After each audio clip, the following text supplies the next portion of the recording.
Parents మెచ్చిన university Sankalchand Patel university Gujarat.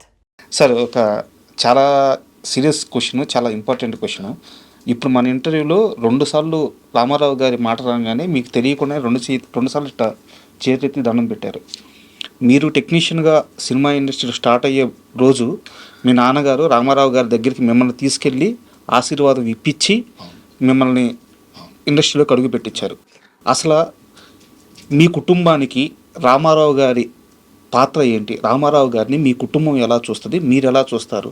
ఎందుకంటే రామారావు గారు లేకుండా మేము లేవని మీరు చాలాసార్లు చెప్పున్నారు.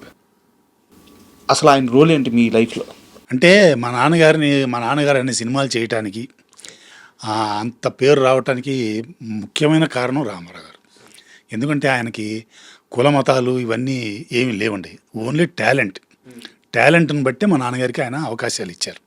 సో ఆ అవకాశాలను అందిపుచ్చుకొని నాన్నగారు కూడా చాలా సిన్సియర్గా, చాలా గ్రాటిట్యూడ్గా ఆయన ప్రజెంట్ చేయడంలో కానివ్వండి అన్నింటిలో కూడా చాలా జాగ్రత్తగా ఉంటారు ఆయన. సో మా నాన్నగారి టాలెంట్ బయటికి రావడానికి మెయిన్గా రామారావు గారు ముఖ్యమైన వ్యక్తి అనమాట. ఆయన అంటే ఆల్మోస్ట్ మా నాన్నగారు ఆయన కులదైవంలాగా అనుకునేవారు మా నాన్నగారు. ఎన్టీ రామారావు గారు అంటే ఆయన గురించి ఎవరిని ఏదైనా మాట్లాడితే కూడా పడేవాడు కదా ఆయన, అసలు ఒప్పుకునేవాడు కదా ఆయన గురించి ఏదైనా అంటే కూడా. ఇక మెయిన్గా ఎందుకంటే ఒక టాలెంట్ని మాత్రమే ప్రోత్సహించి ఆయన మా నాన్నగారిని ఎంకరేజ్ చేశారు కాబట్టి ఆయన మీద ఆ గ్రాటిట్యూడ్ అనమాట. అందుకే మీరు అన్నట్టు ఆ ఫస్ట్ డే నేను ఇండస్ట్రీలో అడుగు పెడుతున్నప్పుడు కూడా పొద్దున్నే 4 ఆయన ఇంటికి తీసుకెళ్ళి ఆయన కాళ్ళ మీద నమస్కారం పెట్టించి ఆయన దగ్గర ఆశీర్వాదం తీసుకొని ఇలా మా అబ్బాయిని వాళ్ళ నుంచి పంపిస్తున్నానంటే ఆయన కూడా ఆశీర్వదించి చాలా మంచి పని చేస్తున్నాను అన్న, యు క్యారీ ఆన్, బాగా చేయి, చాలా సిన్సియర్గా పనిచేయాలి, హానెస్ట్గా పనిచేయాలి, డిగ్నిటీ ఆఫ్ లేబర్ని చూడకూడదు షార్ట్స్ తీసేటప్పుడు అదంతా కూడా అని ఆయన సూక్తులు కొన్ని చెప్పి నన్ను ఆశీర్వదించి పంపించారనమాట. సో ఆ విధంగా ఆయన ఇంకోటి కూడా ఏంటంటే ఆయన చీఫ్ మినిస్టర్ అయిన తర్వాత మా సిస్టరు అడయార్ ఫిల్మ్ ఇన్స్టిట్యూట్లో డిప్లొమా తీసుకున్న తర్వాత ఫస్ట్ పోస్టింగ్ మా నాన్నగారు వచ్చి సార్ని అడిగితే ఏపీ ఫిల్మ్ డెవలప్మెంట్ కార్పొరేషన్లో మా సిస్టర్ని ఎడిటర్గా పెట్టారు. ఆ తర్వాత మా సిస్టర్ దూరదర్శన్కి అప్లై చేసింది, దూరదర్శన్లో వచ్చేసింది, వెళ్ళిపోయింది. ఫస్ట్ ఓపెనింగ్ అక్కడ మా సిస్టర్ విషయంలో కూడా ఆయన హస్తం ఉందన్నమాట. ఫస్ట్ ఎంప్లాయ్మెంట్ ఇచ్చింది ఆయనే మా సిస్టర్కి కూడా. సో ఆ విధంగా మాకందరికీ ఏంటంటే ఆయన మా ఇంటి దైవం అనమాట. అలాగా అంటే మా నాన్నగారు ఆయన లేకపోతే నేను లేనని ఆయన ఎన్నోసార్లు చెప్పారు మాకు. సో అందుకని ఆయన పూజించి ఆరాధించేవాడు కాబట్టి మాకు కూడా ఆయన ఆరాధ దైవం అనమాట.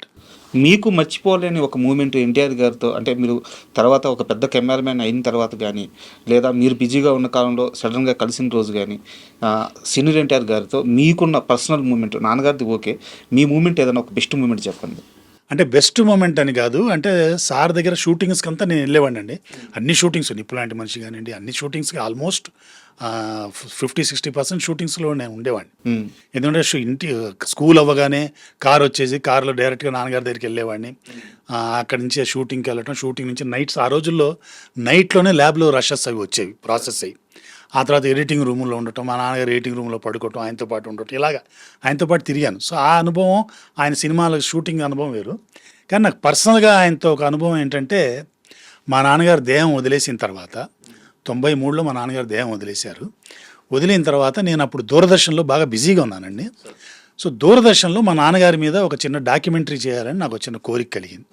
నేను పర్మిషన్ తెచ్చుకున్నాను అక్కడ దూరదర్శన్ నుంచి. తెచ్చుకున్నప్పుడు ఆయన 2 వాక్యాలు లేకుండా మా నాన్నగారి డాక్యుమెంటరీ అంటే పరిపూర్ణం కాదు కదా, మెయిన్ పర్సన్ ఆయన కదా. అందుకని నేను ఏం చేశానంటే చాలా కష్టపడి ఆయన అప్పుడు సీఎంగా ఉన్నారు. కష్టపడి ఆయన దగ్గర ఇంటర్వ్యూ తీసుకొని ఇలాగ లాల్ అబ్బాయి మాట్లాడాలంటున్నారంటే నేను వెళ్ళాను. రోడ్ నెంబర్ 12లో 13లోనే ఉండేది ఇల్లు అయింది. అక్కడికి వెళ్ళాను సార్ని కలవటానికి. వెళ్ళినప్పుడు రమ్మని కూర్చోబెట్టారు. నాన్నగారు ఇలా అయిపోయారంటే సారీ అది ఇది అన్నారు, బాగానే ఉంది. సో నేను ఇలా డాక్యుమెంటరీ చేస్తున్నాను సార్, మీ బయట ఏదైనా కావాలంటే ఆయన ఒకటి అన్నారు, what capacity you have to make a documentary on SD Lal అన్నాడు ఆయన. ఇలాగే అన్నారన్నమాట, what capacity you have to make a documentary on SD Lal అన్నారు. నాన్న కొంచెం నేను ఆ క్వశ్చన్ నేను ఎక్స్పెక్ట్ చేయలేదు కదా. ఇప్పుడు ఎక్స్పెక్ట్ చేయబట్టే నేను, sir I'm his son sir, I travelled with him from all the years sir, I know more about him. And no you don't know more about him, he's far than what you know. నీకు capacity వచ్చిన తర్వాత అప్పుడు రా నేను మాట్లాడుతా అన్నారు ఆయన. నాకు చాలా కోపం వచ్చేసింది. అప్పుడు ఆ క్షణంలో నాకు బాగా కోపం వచ్చిందనమాట. ఏంటి ఒక ఇంటర్వ్యూ ఒక బయట 2 నిమిషాలు పట్టదు, నాన్నగారు ఇంత చేశారు ఆయనకి, మాట్లాడితే ఏమొద్దనిపించింది నాకు. బయటకు వచ్చిన తర్వాత ఒక్క సెకండ్ కళ్ళు మూసుకొని ఆలోచించాను, ఆయన మా నాన్న గురించి అంత గొప్పగా చెప్పాడు ఆయన కదా. అంటే దానికంటే గొప్ప ఇదే ఉంటుంది. అంటే నేను డాక్యుమెంటరీలో ఆయన్ని మాట్లాడిన దానికంటే కూడా ఆయన చెప్పింది ఎంత పెద్ద వాక్యం. అంటే what capacity you have to talk about SD Lal అంటే నాకు ఎక్కువ తెలుసురా నీకేం తెలుసు అన్నట్టే కదా.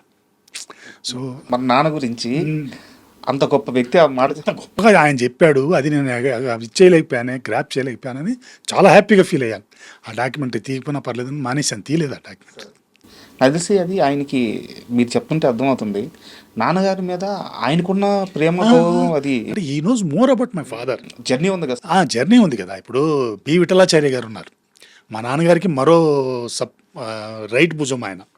అంటే మా నాన్నగారికి ఫస్ట్ అవకాశం ఇచ్చింది టిఆర్ సుందరం గారండి, మోడర్న్ థియేటర్స్. ఆయన ఫస్ట్ అవకాశం ఇచ్చారు. సహస్ర శిరచ్ఛేద అపూర్వ చింతామణి అనే సినిమా 58లో మొదలుపెట్టి 60లో రిలీజ్ అయింది అది. అయితే మా నాన్నగారితో 9 సినిమాలు కలిసి చేసింది బి విఠలాచార్య గారు. సార్ అన్ని టాప్ సినిమాలని. అంటే వాళ్ళు ఇద్దరు ఏం చేశారంటే, అప్పటికే మా నాన్న డైరెక్టర్. సో వాళ్ళ ఒప్పందం ఎలా ఉండిందంటే, మనం కలిసి చేద్దాము, కొన్ని సీన్స్ నేను చేస్తాను, కొన్ని. ఎందుకంటే విఠలాచార్య గారు చాలా బిజీగా ఉండేవారు ఆ రోజుల్లో. ఆయన ఫ్యాక్టరీలాగా 3 నెలలకు సినిమా, 2 నెలలకు సినిమా అట్లా నడిచిపోతుండేది ఆయన్ని. సో అందులో కావాలని చెప్పి నాన్నగారిని తీసుకెళ్ళి పెట్టారు. ఎంతెంత మంచి మంచి సినిమాలండి. నవగ్రహ పూజా మహిమ, గురువును మించిన శిష్యుడు, బందిపోటు, జ్వాలాదీప రహస్యం, బందిపోటు మామూలు సినిమా కాదు, అగ్గిపిడుగు, మంగమ్మ శబదం, అలాగ 9 సినిమాలు కలిసి చేశారండి. అంటే కొన్ని సీన్స్ ఏం చేశారు, కొన్ని సీన్స్ ఆయన చేశారు. ఇలాగే నేను ఆ డాక్యుమెంటరీలో భాగంగానే ఆయన దగ్గర బయట తీసుకున్నాను. అంటే సార్ని కలిసే ముందు ఆయన దగ్గర బయట తీసుకున్నాను. ఆయన కాంతారావు గారు అంతా మాట్లాడారు. కాంతారావు గారు ఫస్ట్ పిక్చర్ హీరో కాంతారావు గారు. అలాగే కాంతారావు గారు మా నాన్నగారు చేసిన లాస్ట్ షార్ట్ ఫిలింలో హీరో ఆయనే. అది యాదృచ్ఛికం. అది ఫస్ట్ హీరో ఆయనే, లాస్ట్లో ఆయన తీసిన సినిమా షార్ట్ ఫిల్మ్ కూడా హీరో ఆయనే. సో ఆయన దగ్గర ఇంటర్వ్యూ తీసుకుని ఆయన చెప్పారు. పాపం విఠలాచార్య గారు చెప్తున్నప్పుడు ఆయన చాలా చెప్పారనమాట. ఆయన నాకంటే చాలా అహెడ్ ఉండేవాడు టెక్నాలజీలో, సీన్స్ బిల్డప్లో, అందులో అసలు కాంప్రమైజ్ అయ్యేవాడు కాదు. నన్ను ఎలాగన్నా ఒప్పించి తీయించేవాడు. సో టెక్నికల్గా అంత స్ట్రాంగ్ పర్సన్ అని ఆయన చెప్పడం. ఎవరు? విఠలాచార్య. బి విఠలాచార్య గారు మా నాన్నగారి గురించి చెప్పడం అనమాట. ఇంక అంతకంటే అవార్డ్స్ ఏముంటాయండి. అసలు విఠలాచార్య గారి ఆయన సినిమాల్లో ఉన్న చాలా షార్ట్స్ ఇప్పటికీ చాలా మందికి అర్థం కావట్లేదు. టెక్నాలజీ లేనప్పుడు మిచ్చల్ కెమెరాలో తీయటం అండి. అగ్గిపిడుగు సినిమాలో రవికాంత్ నగాయచ్ గారు కెమెరామెన్. అగ్గిపిడుగులో డ్యూయల్ రోల్ అండి. ఈ డ్యూయల్ రోల్ అంటే మనం ఏం చేస్తామంటే ఇద్దరు స్టడీగా కెమెరా పెట్టి 2 ఫ్రేములు తీసి పెడతాం అక్కడ. జనరల్గా చేసేది అది. అంటే ఇప్పుడు కాదు, ఇప్పుడు డిజిటల్ వచ్చిన తర్వాత you can make any number of characters, any moment కానీ చేయొచ్చు. ఆ రోజుల్లో చేసేటప్పుడు స్టడీగా తీయాలి. అగ్గిపిడుగులో వాళ్ళు ట్రాలీలు తీశారు డ్యూయల్ రోల్లో.